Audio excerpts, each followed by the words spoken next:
At our weekly family dinner, my mother-in-law looked at my 8-year-old and said, "She's not as pretty as her cousins. Some kids are just disappointments." My daughter stopped breathing for a second. I smiled and said, "Keep talking. You have about 3 hours left to run your mouth." And 3 hours later, the meatloaf sat in the center of Barbara's dining table like a centerpiece no one wanted to admire. Steam rose from it in lazy spirals, carrying the scent of overcooked ground beef and too much onion powder.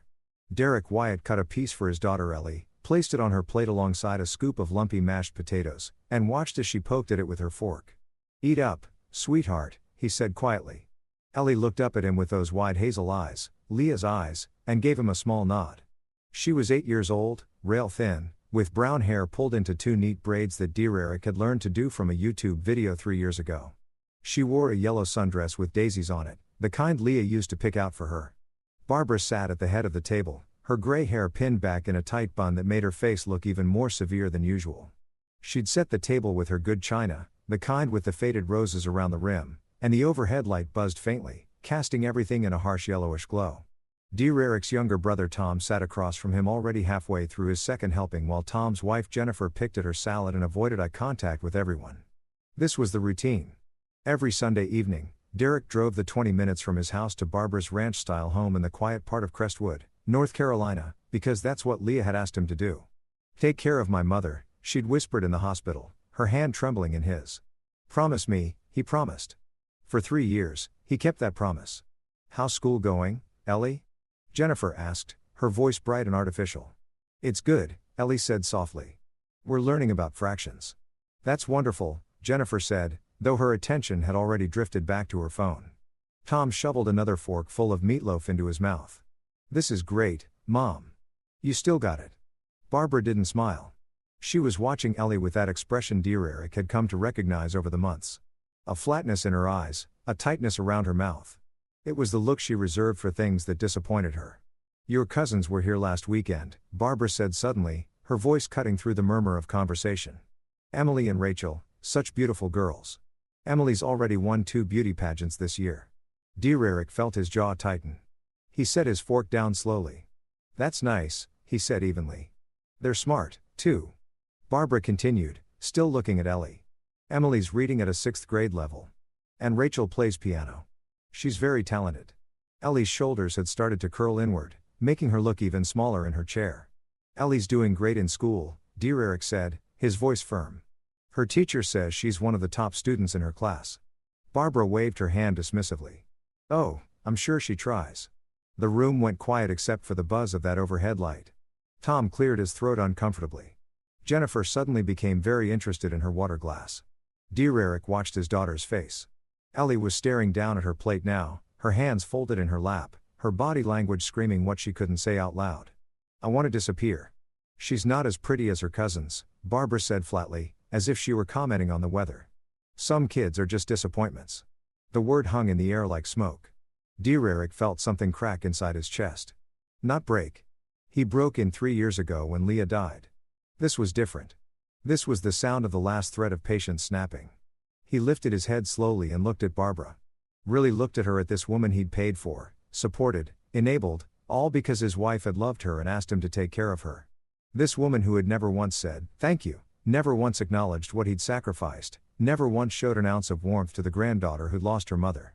Dear Eric smiled. It was a careful smile, controlled and practiced. The kind he used in business meetings when someone was about to get fired and didn't know it yet. "Keep talking, Barbara," he said calmly. His voice was quiet, almost pleasant. "You've got about 3 hours left to run your mouth," Tom laughed nervously.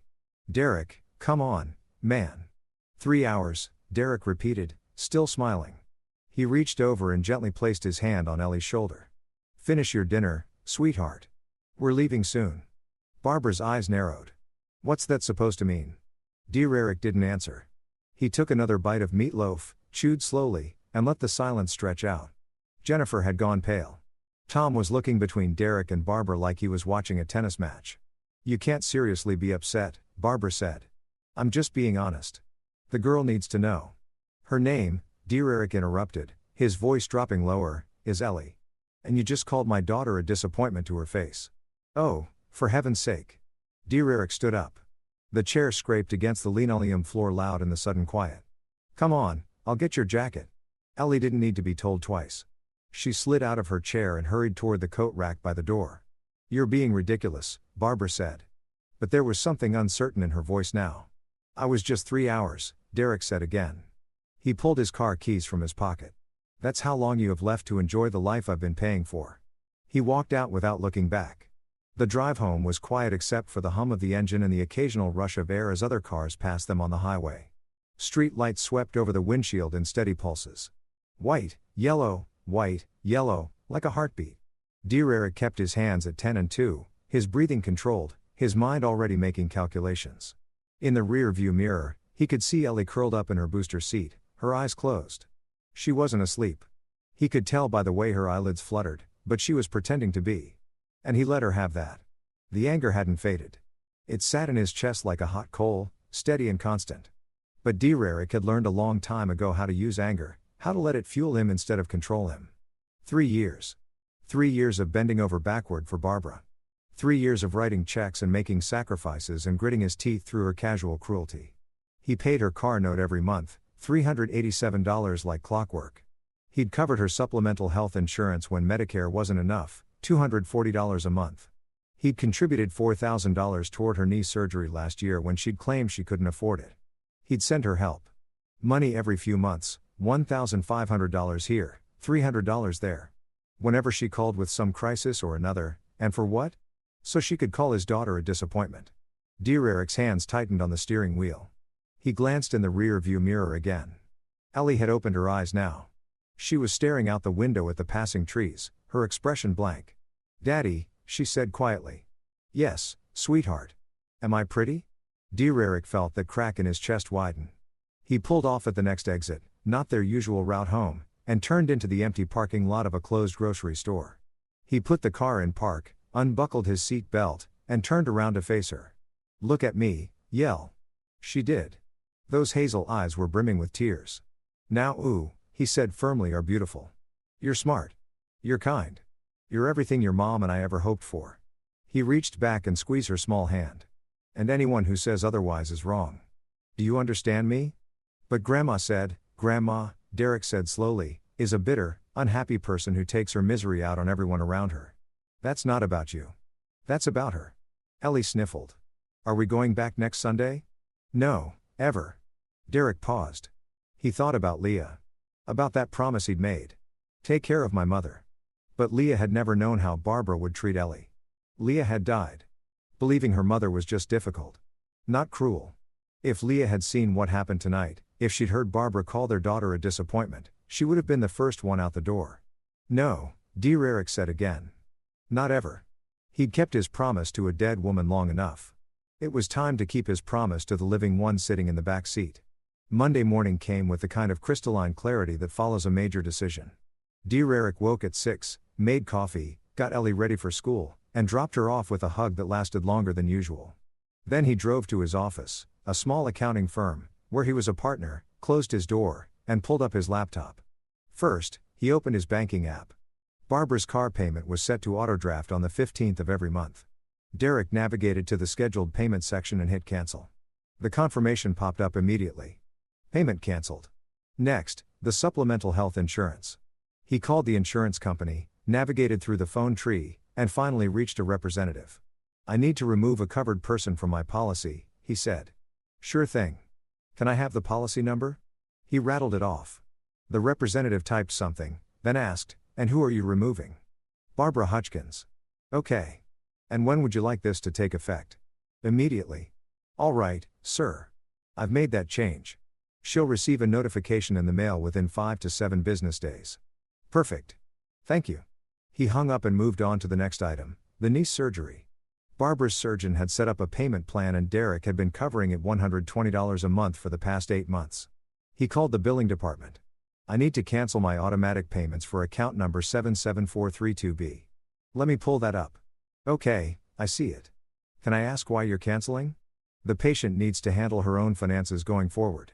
Understood. I'll cancel the remaining payments. The balance will revert to the account holder. That worked for me. The last item was the monthly help money. That was easy. He simply deleted the recurring transfer from his account to hers. When he was finished, Dear Eric sat back in his chair and stared at the computer screen. 3 years of financial support gone in 30 minutes. He felt no guilt, no second thoughts, just a clean, sharp sense of closure. He opened his phone and typed out a message. Barbara, going forward, you'll need to handle your own finances. My responsibility is to Ellie, not to you. Don't contact me again. He hit send. Then he blocked her number.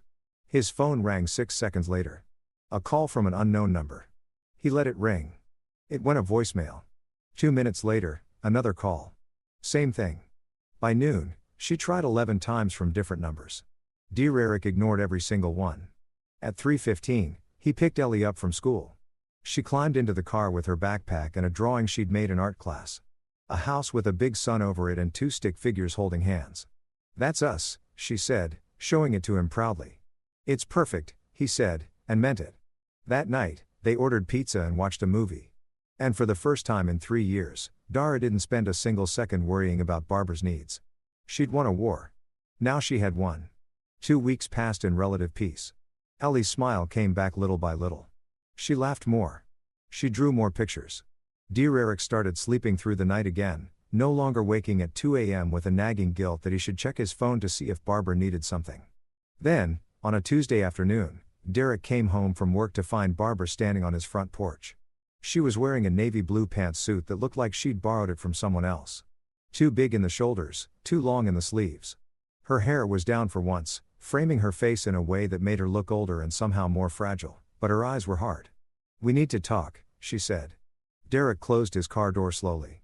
No, we don't. Yes, she insisted, stepping forward. We do. You can't just cut me off like that, Derek. I have bills. I have responsibilities. I don't care what you need. Barbara blinked. Excuse me. You heard me. Dear Eric walked past her toward his front door, keys in hand. You insulted my daughter in front of everyone. You called her a disappointment. I was trying to motivate her by tearing her down. Derek turned to face her. What kind of motivation is that? She needs to know that life isn't easy, Barbara said defensively. That she has to work harder than other kids if she wants to succeed. She's 8 and she needs to be prepared. She needs, Derek said, his voice dropping to something cold and final, to be around people who love her. You're not one of those people. Barbara, his face hardened. You're being irrational. You're emotional. You're making decisions based on anger instead of logic. I'm making decisions, Derek corrected. Based on what's best for my daughter, which is something I should have done 3 years ago. Leo would be ashamed of you. The words hit like a slap. Dear Eric felt his chest tighten, but he didn't flinch. Didn't look away. Leah, he said quietly, would be ashamed of you for treating her daughter the way you have. Barbara opened her mouth, closed it, opened it again. You're being cruel. No, Dear Eric said, I'm being a parent. Now get off my property. Barbara's expression shifted. Then the false vulnerability dropped away, replaced by something sharper. Something calculating. You're not stable, she said slowly. You're raising a little girl alone. You're clearly struggling. Anyone can see that. Dear Eric felt a cold thread of warning run down his spine. What are you saying, Barbara? Straighten her shoulders. I'm saying that Ellie deserves better than this. Better than an unstable single father who flies off the handle over nothing. She deserves stability, love, structure. She is all of that. Does she? Barbara tilted her head. Because from where I'm standing, it looks like you're failing her. I think a judge might agree. Dear Eric stared at her. You're threatening me. I'm stating facts. Barbara said. Ellie would be better off with me. I have time. I have experience. I have a stable home environment. Dear Eric laughed once. The sound was harsh and humorless. You have a home environment I paid for that you can no longer afford. I'll manage. No. Dear Eric said, you won't, and you definitely won't have Ellie. Barbara's face twisted into something ugly. We'll see about that. She turned and walked down the porch steps, her footsteps sharp against the concrete. Dear Eric watched her get in her car, a Honda Civic that he'd been paying for until 2 weeks ago, and drive away. He stood there for a long moment, breathing slowly, forcing his heart rate to settle. Then he pulled out his phone and made a call. Harland and Associates. A crisp voice answered. I need to speak with Dana Harland, Derek said. Tell her it's Derek Wyatt. Tell her it's urgent. The law office of Harland and Associates occupied the second floor of a brick building downtown, sandwiched between a coffee shop and a real estate agency. Derek sat in the waiting room, his leg bouncing slightly, while smooth jazz played softly from hidden speakers. The walls were decorated with framed degrees and photographs of Dana Harlan shaking hands with various local politicians and community leaders. Mr. Wyatt, a woman in her mid-40s, appeared in the doorway. She had short dark hair, sharp features, and a kind of direct gaze that made Derek feel like she could read his tax returns from across the room. "I'm Dana Harlan. Come on back." Her office was tidy and efficient. 2 walls were lined with law books. The third had a large window overlooking Main Street, and the fourth displayed more framed credentials. She gestured to a chair across from her desk, and Derek sat. "You sat on the phone." "It was urgent," Dana said, pulling out a legal pad. "Tell me what's going on."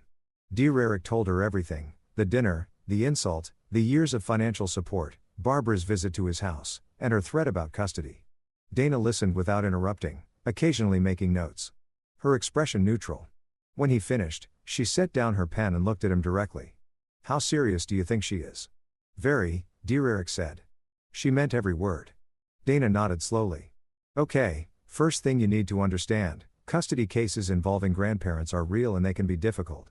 She'll likely file a petition claiming you're unfit, that she can provide a better environment, that Ellie's welfare is at stake. But that's insane. I'm her father. I've taken care of her since Leah died. I've done everything right." "I believe you," Dana said. "But belief isn't evidence. If Barbara files a petition, we'll need to prove in court that you're fit and that she's not the better option." She leaned forward. "So, my question is, can you prove it?" "Prove what?" "That you've been supporting her financially? That you're a good father? That she's been the problem, not you?" Derek felt a surge of confidence. "Yes, I kept everything. Bank statements, receipts, cancelled checks. I have documentation going back 3 years showing every payment I made on her behalf." Dana's expression shifted slightly. "Approval maybe, or relief." "Good. That's very good. What about witnesses? People who can testify to your character as a father. Ellie's teacher, her pediatrician, the parents of her friends from school." "Perfect. And witnesses who saw Barbara's behavior toward Ellie." Derek hesitated. "My brother and his wife were at the dinner. They heard what she said. Will they testify?" I don't know. They might not want to get involved." Dana made a note. "We'll work on that. What about the dinner itself? Did you record it?" Derek felt his stomach sink. "No." "Okay." Dana tapped her pen against the pad. "Here's what's likely to happen. She'll file the petition within the next week or 2. You'll be served with papers. Then we'll have a preliminary hearing where a judge will determine if there's enough cause to proceed. If the judge thinks her claims have merit, we'll move to a full custody hearing. And if she wins, she won't," Dana said firmly. "But we need to be prepared. I'll draft a response to her petition as soon as we receive it. In the meantime, I want you to gather every piece of documentation you have. Bank records, medical records, school records, photos, emails, text messages, anything that shows you're responsible, involved parent. I can do that. One more thing," Dana said, "do not engage with her. If she contacts you, don't respond. Don't argue. Don't defend yourself. Everything from here on out goes through me." Derek nodded. "Understood." He left the office feeling simultaneously better and worse. Better because he had representation, worse because the situation was now officially real. The petition arrived 5 days later. Derek found it tucked inside a manila envelope that had been left on his doorstep by a process server. He opened it standing in his kitchen, Ellie at school, the house quiet except for the hum of the refrigerator. Petition for emergency custody. Barbara Hutchkins, petitioner versus Derek Wyatt, responded. His eyes scanned the document. Each line felt like a punch. Petitioner alleges that respondent is emotionally unfit to care for the minor child. Petitioner alleges that respondent is financially irresponsible and has failed to maintain stable housing and employment. Petitioner alleges that respondent exhibits erratic and threatening behavior, creating an unsafe environment for the minor child. Petitioner requests temporary custody pending a full hearing. Derek read it twice, then a third time. The lies were so blatant, so absurd that part of him wanted to laugh, but another part, the part that had watched Leah die and knew how quickly life could fall apart, felt a spike of genuine fear. He called Dana immediately. "I got the petition," he said. "I'll be there in an hour. Don't do anything until I arrive." She showed up with a leather briefcase and a grim expression. They sat at his kitchen table, the petition spread out between them. "This is aggressive," Dana said. "She's claiming you're unstable, broke, and dangerous. She's asking for emergency custody, which means she wants Ellie placed with her immediately while the case is pending. Can she do that? A judge could grant it if they believe there was an immediate risk to Ellie's safety. But based on what you've told me and what I'm seeing here, that's unlikely. She pulled out her own legal pad. Let's go through this point by point. She claims you're financially irresponsible. Can you prove otherwise? Derek pulled out his laptop and opened his banking records. I have 6 months of pay-ups. My mortgage is paid on time every month. Utilities never late. I have a retirement account. College savings for Ellie emergency fund. Perfect. She claims you're emotionally unstable. Witnesses? Like I said, Ellie's teacher can testify. So can her doctor. I can get letters from neighbors if needed. Do it. Get as many as possible. Dana made notes. She also claims you threatened her. Did you? Derek thought back to that night on his porch. I told her to get off my property. That's it. Good. Stick to that story. Dana flipped the page. Now about her claims that she can provide a better environment. You said you were paying for her car, insurance, medical bills. Yes. All of it. And you stopped 2 weeks ago. Correct. Dana smiled slightly. So, she's claiming she can provide stability while simultaneously relying on you to pay her bills. That's a contradiction we can exploit. She closed her notebook. Here's what we're going to do. We'll file a response denying all her allegations and countering with evidence of your fitness as a parent. We'll also include your documentation showing that you've been supporting her financially, which undercuts her claim of stability. The preliminary hearing is in 10 days. We'll be ready. Derek felt some of the tension ease from his shoulders. Thank you. Don't thank me yet, Dana said. This is just the beginning. The next week passed in a blur of paperwork and preparation. Derek gathered everything Dana asked for. 3 years of bank statements highlighted to show payments made to Barbara. Copies of Ellie's report cards, all A's and B's. A letter from her teacher, Mrs. Patterson, describing Derek as extremely involved and supportive. A letter from Ellie's pediatrician confirming she was healthy, well cared for, and showed no signs of neglect or abuse. Character references from 2 neighbors and the father of Ellie's best friend. Photographs of Ellie at her birthday parties, school events, soccer games, all showing a happy, healthy child. Dana organized everything into a binder with color-coded tabs. This, she said, holding it up is how we win. The preliminary hearing took place in the Crestwood County Courthouse, a stately building with marble floors and high ceilings that made every footstep echo. Derek arrived early with Dana. Both of them dressed in business attire. They sat at the respondent's table, and Derek tried to slow his breathing. Barbara entered 10 minutes later with her attorney, a middle-aged man in an ill-fitting suit, who introduced himself as Roger Pruitt. Barbara wore a tasteful gray dress and pearl earrings. Her hair pulled back, her expression serene. She looked like someone's kindly grandmother. Derek felt a flash of anger. All rise, the bailiff announced. The Honorable Judge Patricia Moreno presiding. Judge Moreno was a woman in her 60s with silver hair and reading glasses perched on her nose. She took her seat, reviewed some documents, and looked up. This is a preliminary hearing regarding the petition for emergency custody filed by Barbara Hutchkins. Mr. Pruitt, you may present your client's case. Pruitt stood. Your Honor, my client is deeply concerned for the welfare of her granddaughter, Ellie Wyatt. She has witnessed firsthand the instability in Mr. Wyatt's home. He is emotionally volatile, financially struggling, and has exhibited threatening behavior toward Mrs. Hutchkins. Derek's jaw clenched. Dana put a hand on his arm, a silent reminder to stay calm. Mrs. Hutchkins' suit continued has been a stabilizing force in Ellie's life since her daughter's tragic passing. She has experience raising children. She has a stable home. She can provide the love and structure this child desperately needs. Judge Moreno made note. And what evidence do you have of Mr. Wyatt's alleged instability? Mrs. Hutchkins will testify to his erratic behavior, Your Honor.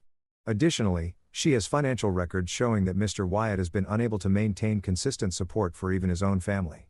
I see. Judge Moreno turned to Dana. Miss Harlan. Dana stood smoothly. Your Honor, the petitioner's claims are not only unfounded, they're contradicted by the evidence. Mr. Wyatt is a successful accountant with a stable income, a mortgage he's never missed, and a documented history of excellent parenting.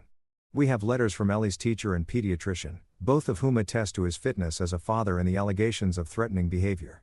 Unfounded, Dana said. Mr. Wyatt asked Mrs. Hutchkins to leave his property after she appeared uninvited. That is not a threat. That's a boundary. Judge Moreno looked at Barbara. Mrs. Hutchkins, can you provide specific examples of threatening behavior? Barbara stood, her voice shaky but clear. He told me I had 3 hours to run my mouth. He was aggressive. Intimidating. I was afraid. Derek felt his hands curl into fists under the table. Context. Your Honor, Dana interjected. Mrs. Hutchins had just insulted Ellie, Mr. Wyatt's 8-year-old daughter, by calling her a disappointment. His response was restrained considering the circumstances. Do you have proof of this alleged insult? Judge Moreno asked. Witnesses. Dana said Mr. Wyatt's brother and sister-in-law were present. Witt stood again.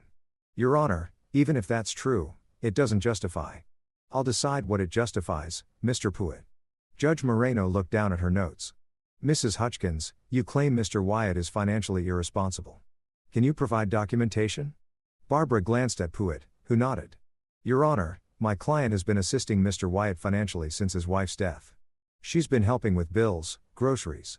That's a lie, Derek said before he could stop himself. Dana shot him a warning look. Judge Moreno raised an eyebrow. Mr. Wyatt, you'll have your chance to speak. I apologize, Your Honor, Derek said. But it's important, you know. I've been supporting her, not the other way around. And you have proof. Dana opened the binder. We have 3 years of bank records showing regular payments from Mr. Wyatt to Mrs. Hutchins. Car payments, insurance premiums, medical expenses. We're talking thousands of dollars. Judge Moreno held out her hand. Dana passed over a stack of highlighted statements. The judge reviewed them in silence for what felt like an eternity. Finally, she looked up. Mrs. Hutchins, these records show Mr. Wyatt making consistent payments to you. Can you explain? Barbara's face had gone pale. He wanted to help. I didn't ask, but you accepted. Well, yes, but and you're now claiming that you're in a better financial position to care for this child than the man who's been supporting you. Witt jumped in. Your Honor, my client's financial situation has stabilized. As of when? Judge Moreno asked sharply. Silence. The judge set down the papers. I'm not seeing sufficient evidence of immediate danger to warrant emergency custody. However, given the seriousness of the allegations, I'm ordering a full custody hearing to take place in 3 weeks. Both parties will have the opportunity to present their full cases at that time. Until then, custody remains with Mr. Wyatt. Barbara looked like she'd been slapped. Derek felt a rush of relief, so intense he almost sagged in his chair. Court adjourned. As they filed out, Barbara shot Derek a look of pure venom. He met her gaze steadily, unflinching. Outside on the courthouse steps, Dana turned to him. That went as well as we could have hoped, but don't celebrate yet. The real fight is in 3 weeks. Derek nodded. I understand. Give me those witness statements. And Derek, she looked at him seriously. Whatever you do, stay away from her. Don't give her any ammunition. I won't.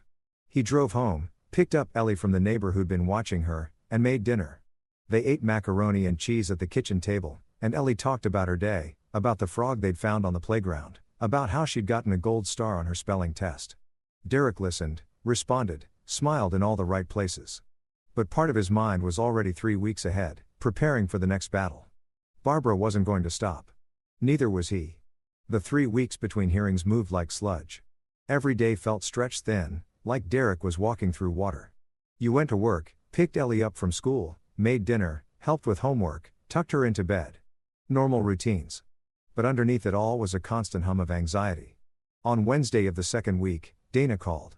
We have a problem, she said without preamble. Derek's stomach dropped. What kind of problem? Barbara filed a complaint with Child Protective Services. For a moment, Derek couldn't speak. She did what? She called CPS and claimed you're leaving Ellie alone. That you yell constantly that Ellie's afraid of you. It's all garbage, but they're required to investigate. When a caseworker will be at your house tomorrow at 4:00 p.m. be ready, Derek's mind raced. What I need to do? Be yourself, Dana said. Answer their questions honestly. Let them see your home. Let them talk to Ellie. They're professionals. They'll see through Barbara's lies. But Derek, this is serious. If CPS finds any validity to her claims, it could impact the custody case. Understood. That night, Derek cleaned the house from top to bottom. Not because it was dirty. He kept it clean anyway, but because he needed something to do with his hands. He scrubbed the kitchen counters until they gleamed. Vacuumed every room twice, organized Ellie's toys, made sure there was fresh food in the fridge, and nothing expired in the pantry. The next afternoon, at exactly 4:00 p.m., the doorbell rang. The caseworker was a woman in her 30s named Linda Morrison. She had tired eyes and carried a worn leather bag. Mr. Wyatt? Yes, come in. She stepped inside, her gaze sweeping the living room. Dear Eric saw a take in the clean floors. The organized bookshelf, the photos on the wall, pictures of Ellie and Leah, pictures of Ellie at various ages, smiling and healthy. Thank you for making time to meet with me, Linda said, pulling out a clipboard. I understand this is stressful, but I need to ask you some questions and take a look around. Is Ellie here? She's in her room. I can get her in a moment. First, let's talk. They sat at the kitchen table. Linda clicked her pen. I've received a report alleging that you leave your daughter unsupervised, that there's frequent shouting in the home and that Ellie has expressed fear of you. Can you address these allegations? Dear Eric took a breath. Stay calm. Be factual. None of that is true. I never leave Ellie alone. If I'm at work, she's at school or with a babysitter. I don't yell at her. And she's not afraid of me. Who watches her when you're not available? My neighbor, Mrs. Chun. She's a retired teacher. I can give you your contact information. Please do. Linda made a note in your work schedule. I'm an accountant. I work 9 to 5 Monday through Friday. I pick Ellie up from school every day at 3:30. And on weekends, we're together. We go to the park, do errands, spend time at home. Linda nodded, writing, Can I see Ellie's room? Of course. He led her down the hallway. Ellie's room was painted a soft lavender.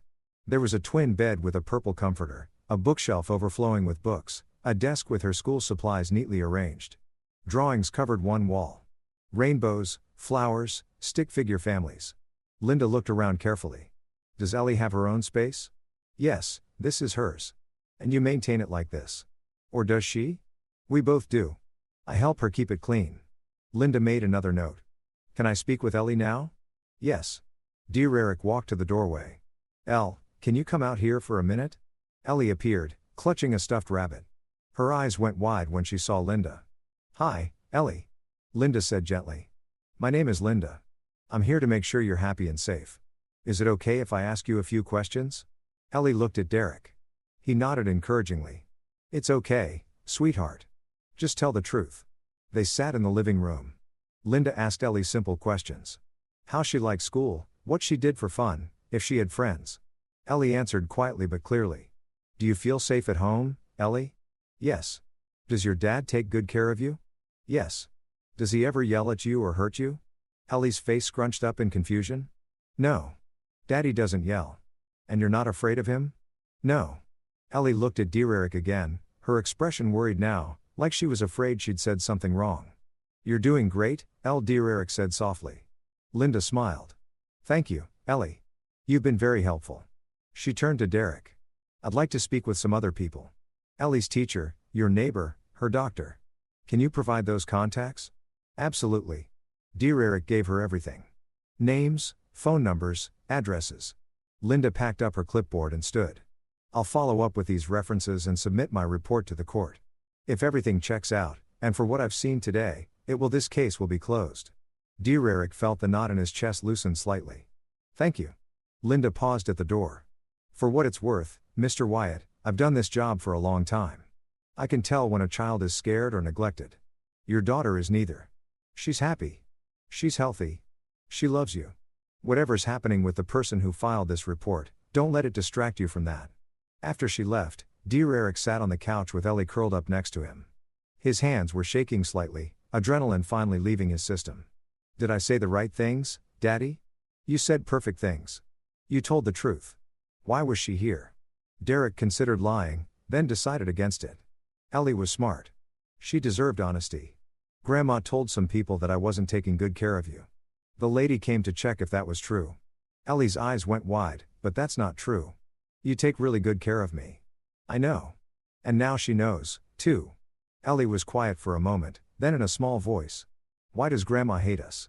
Dear Eric's heart cracked. He pulled her closer. She doesn't hate us, sweetheart. She's angry. And when people are angry, sometimes they do things that hurt other people. Are you angry sometimes? But I never let it make me hurt you. That's the difference. 3 days later, Dana called with the update. CPS closed the case. Linda Morrison's report was glowing. She said you're an exemplary parent and that the allegations were baseless. Derek exhaled. Thank God. Better than that. This report will be submitted as evidence in the custody hearing. It's going to destroy Barbara's credibility. The full custody hearing was scheduled for Friday. Dererick spent the days leading up to it in a state of controlled focus. He reviewed his testimony with Dana. He prepared himself mentally for seeing Barbara again. He made sure Ellie was settled with Mrs. Chan for the day. Friday morning arrived cold and bright. Dererick put on his best suit, charcoal gray, crisp white shirt, navy tie. He looked at himself in the mirror and saw a man who'd been tested, pushed, and forced to fight for what mattered most. He was ready. The courtroom was fuller this time. Dererick sat at the respondents' table with Dana. Barbara sat with across the aisle, her face set in grim determination. The gallery had a few spectators, some court watchers, a reporter from the local paper. Judge Moreno entered and they all rose. Please be seated. We're here for the full custody hearing in the matter of Hutchkins versus Wyatt. Mr. Pruitt, call your first witness. Pruitt stood. The petitioner calls Barbara Hutchkins. Barbara took the stand, was sworn in, and sat with her hands folded primly in her lap. Mrs. Hutchkins, Pruitt began, can you describe your relationship with your granddaughter? I love Ellie very much, Barbara said, her voice wavering slightly. I've tried to be a presence in her life since my daughter passed. It's been difficult, but I've done my best. And what are your concerns regarding Mr. Wyatt's care of Ellie? He's overwhelmed. He works long hours. He's angry and unpredictable. I worry that Ellie isn't getting the attention and stability she needs. Dana was already shaking her head slightly, making notes. Can you give an example? Pruitt prompted. At a family dinner, he became hostile toward me for no reason. He made threats. He stormed out with Ellie. And I haven't been allowed to see her since. And why do you believe you're better suited to care for Ellie? I have time. I have experience. I raised my own daughter successfully. I can give Ellie the love and structure she deserves. Pruitt nodded. No further questions. Judge Moreno looked at Dana. Cross-examination. Dana stood holding a folder. Mrs. Hutchins, you testified that you've tried to be a presence in Ellie's life. Is that accurate? Yes. And yet, over the past 3 years, how many times have you visited Ellie outside of those family dinners? Barbara hesitated. Well, it's difficult. I don't drive much. How many times? I am not sure. Let me help you. According to Mr. Wyatt's records, you visited Ellie's home exactly twice in 3 years. Does that sound right? Barbara's face tightened. I suppose. And during those weekly dinners, did you ever bring Ellie a gift? Take her out for ice cream. Ask about her interests. We talked. Did you? Silence. Dana flipped the page. Mrs. Hutchkins, at the dinner on November 10th, you made a comment about Ellie. Do you remember what you said? I don't recall exactly. You said, and I quote, she's not as pretty as her cousins. Some kids are just disappointments. Do you remember that? Barbara went pale. It was taken out of context. What context makes it acceptable to call an 8-year-old child a disappointment? I was trying to motivate her by insulting her. I didn't mean Mrs. Hutchkins. Dana said, her voice sharp. You claim to love Ellie. But you visited her twice in 3 years. You've never attended a school event. You've never called to ask how she's doing. And when you do see her, you insult her. Is that your definition of love? That's not fair. No further questions. Barbara left the stand looking shaken. Pruitt called no other witnesses. He didn't have any. Dana, on the other hand, called 4. First, Mrs. Patterson, Ellie's teacher. She testified that Derek was involved, attended every parent-teacher conference, volunteered for field trips, and that Ellie was thriving academically and socially. Second, Dr. Ramirez, Ellie's pediatrician. He testified that Ellie was healthy, up to date on all vaccinations, and showed no signs of neglect or abuse. Third, Mrs. Chun, the neighbor, she testified that Derek was attentive, that Ellie was well cared for, and that she never witnessed any concerning behavior. Fourth, Linda Morrison, the CPS caseworker. She testified that her investigation found no merit to Barbara's allegations and that Dererick's home was safe and appropriate. When the witnesses were done, Judge Moreno looked at Barbara. Mrs. Hutchkins, do you have anything else to present? Pruitt stood. Your Honor, we'd like to call one more witness. Carol Jennings, Mrs. Hutchkins's neighbor. Dana frowned. This wasn't in the pretrial disclosure. A woman in her 60s walked to the stand nervous and fidgeting. She was sworn in. Mrs. Jennings, Pruitt said, you live next door to Mrs. Hutchkins, correct? Yes. Have you had occasion to observe Mr. Wyatt's behavior? Well, I saw him once at his house. He was in the yard. He was shouting. Derek felt his stomach clench. Dana was already on her feet. Objection, Your Honor. This witness was not disclosed prior to trial. I'll allow it.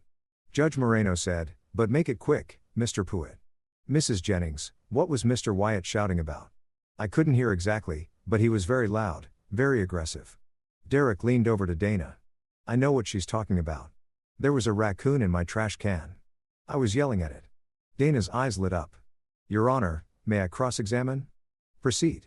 Dana pulled out her phone, tapped a few times, and projected a video onto the courtroom screen. Mrs. Jennings, is this the incident you're referring to? The video showed Derek's front yard. The timestamp was from 2 weeks ago. On screen, Derek appeared, saw something in his garbage can, and yelled, "Get out of there." Go on. Get. Then, clear as day, a raccoon scrambled out of the can, and waddled away. The courtroom erupted in quiet laughter. Even Judge Moreno smiled. Mrs. Jennings. Dana said he was yelling at a raccoon, wasn't he? Carol's face went bright red. I suppose so. I didn't see that part. No further questions. Dana sat down and Derek saw the faintest hint of a smile on her face. Judge Moreno looked at both attorneys. Closing statements. Pruitt went first, making a half-hearted argument about Barbara's good intentions. It fell flat. Dana stood calm and confident. Your Honor, the evidence is clear. Mr. Wyatt is a dedicated, responsible father. He has provided for Ellie financially, emotionally, and physically. He has witnesses who attest to his character. He has documentation showing his stability. Mrs. Hutchins, on the other hand, has provided nothing but unfounded allegations and attempts to manipulate this court. She called her own granddaughter a disappointment.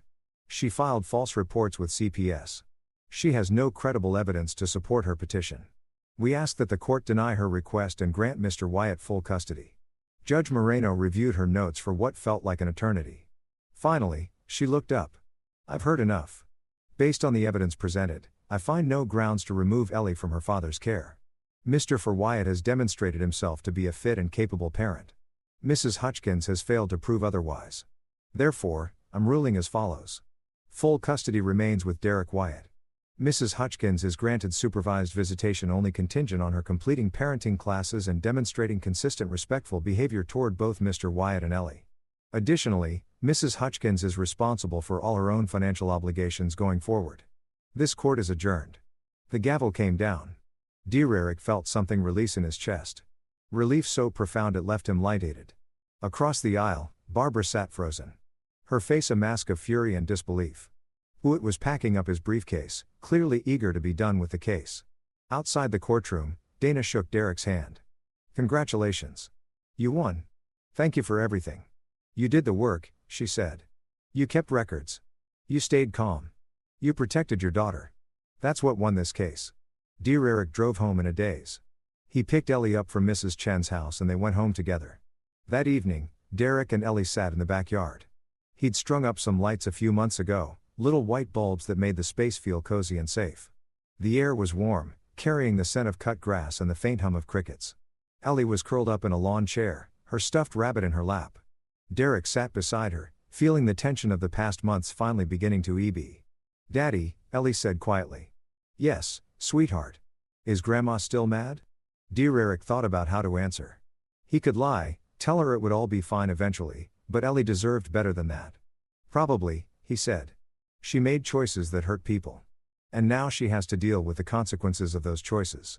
Will we ever see her again? Only if she changes.